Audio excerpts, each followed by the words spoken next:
नमस्कार, सभी को मेरा राम राम। 2014 में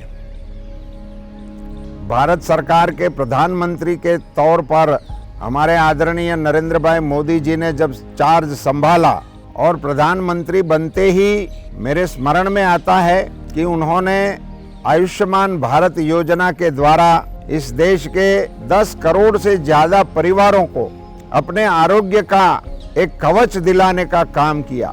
5 लाख रुपया तक की अभी सरकार की ओर से देने का निर्णय करके उन्होंने देशवासियों के स्वास्थ्य के प्रति भारत सरकार का कमिटमेंट तो जताया, मगर देश के लोकतंत्र के सर्वोच्च स्थान पर बैठने वाले आदमी के दिल में संवेदना किस प्रकार से झलक रही है।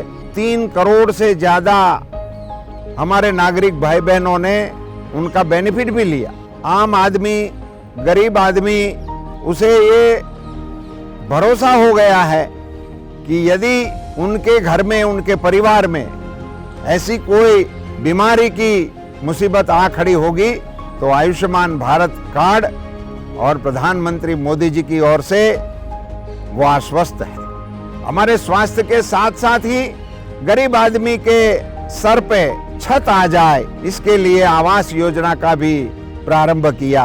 प्रधानमंत्री आवास योजना के तहत ग्रामीण और शहरी सभी विस्तारों को अगर जोड़ दिया जाए तो 3 करोड़ से ज्यादा लोगों के सर पे छत आ गई, पक्का मकान आ गया।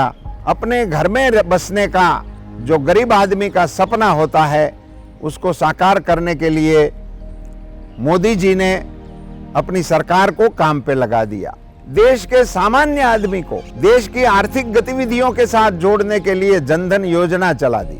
जिन आदमियों ने सोचा तक नहीं था बैंक क्या होती है, अकाउंट क्या होता है, बैंकिंग से कारोबार कैसे होता है, जब ये योजना का रोल आउट हुआ था और 100 रुपये से अकाउंट खोलना था, तब हमें जमीनी स्तर से शिकायत आ रही थी कि हम गरीब आदमियों को बैंक में लेकर तो जा रहे हैं मगर इनके पास 100 रुपये नहीं है। तभी हमारे प्रधानमंत्री जी ने आदेश दिया था कि उनको बिना पैसे से भी अकाउंट खोल दिया जाए और ऐसे 45 करोड़ लोगों को बैंक के साथ जोड़कर इस नए भारत में सामान्य आदमी को राष्ट्रीय अर्थतंत्र की धुरा में शामिल करने का एक बहुत बड़ा काम मोदी जी के शासनकाल में हो गया। हमारे प्रधानमंत्री जी ने लाल किले की प्राचीर से स्वच्छ भारत का ऐलान किया। देश के 11 करोड़ परिवारों के घर में शौचालय का बनवा देना, माता बहनों को इज्जत बख्श देना और उनके आरोग्य के कारण उनके स्वास्थ्य की बहुत बड़ी चिंता को हल करने का एक मिशन पूरे देश में चला दिया।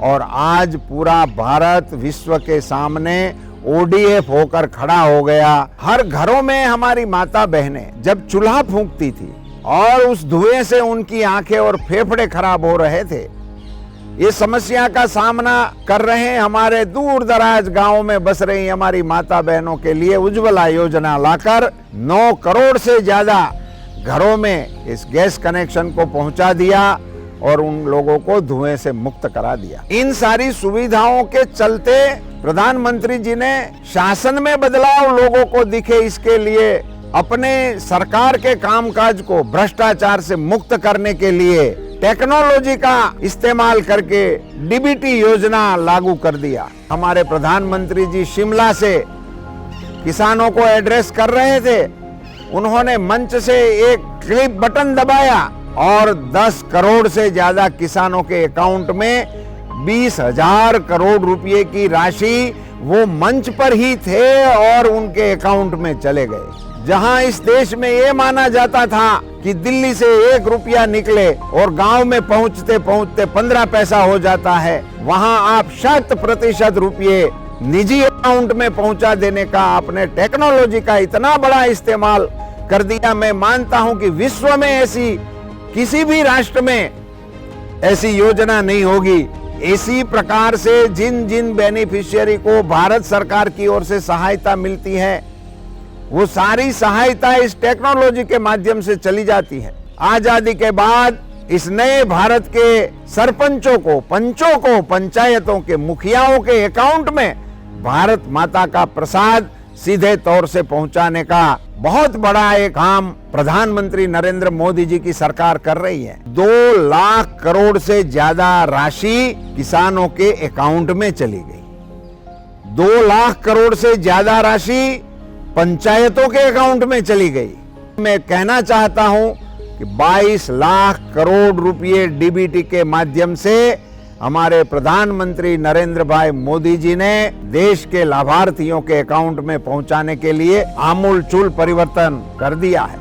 प्रधानमंत्री जी ने चार्ज लेते ही हमारे सेना के जवानों को याद किया। 1 रैंक 1 पेंशन की उनकी बहुत लंबे अरसे से चली आ रही मांग को पूरा करके उनको सशक्त करने का प्रयास किया। हमारी वायु सेना को रफेल लाकर हमारी सेना को शक्तिमान किया। एयर स्ट्राइक और सर्जिकल स्ट्राइक करके हमारे सेना के सामर्थ्य का भी प्रदर्शन करते हुए आप दुनिया देख रही है कि ऑपरेशन गंगा के माध्यम से 20,000 से ज्यादा लोग यूक्रेन और रशिया के युद्ध भूमि में जो फंसे थे वहां से उसको सलामत भारत में लाने का एक बहुत बड़ा मिशन सफलता से हमने संपन्न किया। हमारी सरकार ने मोदी जी के नेतृत्व में विश्व में अपनी शाख को प्रस्थापित कर दिया कि समर भूमि में अगर आपके हाथ में तिरंगा है तो आप पर कोई फायरिंग नहीं होता है। ऐसा एक मानदंड विश्व के युद्ध के इतिहास में हमारे प्रधानमंत्री जी नरेंद्र मोदी जी के शासनकाल में भारत ने हासिल कर लिया है। ये कहते हुए मुझे रोमांच हो रहा है। हमारे प्रधानमंत्री जी ने प्रधानमंत्री बनने के बाद पूरे देश के शासन में जो बदलाव लाने की प्रक्रिया का प्रारंभ किया है, उसी में एक बात ये भी है कि हमारे फिशरीज डिपार्टमेंट को स्वतंत्र बना दिया गया, हमारे एनिमल हस्बेंड्री डिपार्टमेंट को स्वतंत्र बना दिया गया, सहकार विभाग को देश के सहकारिता आंदोलन को समर्थ करने के लिए, मजबूती देने के लिए और देश के सहकारी कार्यकर्ताओं में चेतना लाने के लिए सहकार विभाग भी बना दिया गया। और इन सारी रचनाओं के कारण इस एरिया पे प्रायोरिटी आ गई, फोकस आ गया। कोरोना वैक्सीन देशवासियों को देने से पहले 1 साल हमारे देश के सारे पशुधन को वैक्सीनेशन करने का ऑर्डर दे दिया था। उनके लिए 13,000 करोड़ रुपए जैसी मातबर राशि का प्रावधान कर दिया। गुजरात के मुख्यमंत्री श्री थे, उसी समय उन्होंने 108 का आविष्कार किया था और एम्बुलेंस देवदूत जैसी एम्बुलेंस डायल करते 10 मिनट में आती थी, इसका हम जिक्र करते थे। वही हमारे मुख्यमंत्री नरेंद्र भाई मोदी जी देश के प्रधानमंत्री बन गए। उन्होंने देश के पशुधन की सारवार के लिए, पशुपालकों के लिए एम्बुलेंस का प्रावधान कर दिया। 4,000 से ज्यादा एम्बुलेंस इस देश के पशुपालकों के लिए संपूर्ण भारत सरकार के खर्चे से देशवासियों की सेवा में मंजूरी करके दे दिया गया है। ये एक बहुत बड़ा बदलाव, टेक्नोलॉजी का डोर स्टेप डिलीवरी करने का एक बहुत बड़ा बदलाव लाने का प्रयास हमारे प्रधानमंत्री जी नरेंद्र मोदी जी के नेतृत्व में हमारे विभाग के द्वारा हो रहा है। इसका हमें बहुत ही गर्व और फक्र है। हमने इस बात का सिलसिला शुरू किया था कि आयुष्मान भारत की योजना से मुझे बताते हुए बेहद खुशी हो रही है। कोरोना के इस विभीषिका ने जिन बच्चों के माता पिताओं को छीन लिया, उन बच्चों के जीवन में जो अंधेरा छा गया था, उस अंधेरे को हटाने के लिए पीएम केयर्स चिल्ड्रन स्कीम लेकर प्रधानमंत्री जी सब उन बच्चों के बीच में आए थे। तब उन्होंने जो बोला था कि मैं प्रधानमंत्री के नाते नहीं मगर आपके परिवार के सदस्य के नाते आपके बीच में आया हूं और उन बच्चों को 23 साल तक की उम्र तक का सहारा दे दिया। उनके रहने का, उनके खाने का, उनके आरोग्य का सारा जिम्मा भारत सरकार की ओर से ले लिया। उन्होंने जब बोला कि जिनकी माता नहीं रही है, इनके छत्र पे अब भारत माता का छाया पड़ रहा है। भारत सरकार ने जिस प्रकार से नरेंद्र मोदी जी के नेतृत्व में काम किया है, इसके चलते पूरे विश्व में भारत का मान बढ़ाया है, भारत की आन बढ़ाई है, भारत की शान बढ़ाई है और देशवासियों में श्रद्धा जगाई है। इन्हीं शब्दों के साथ आप सभी को मेरा नमस्कार। जय हिंद।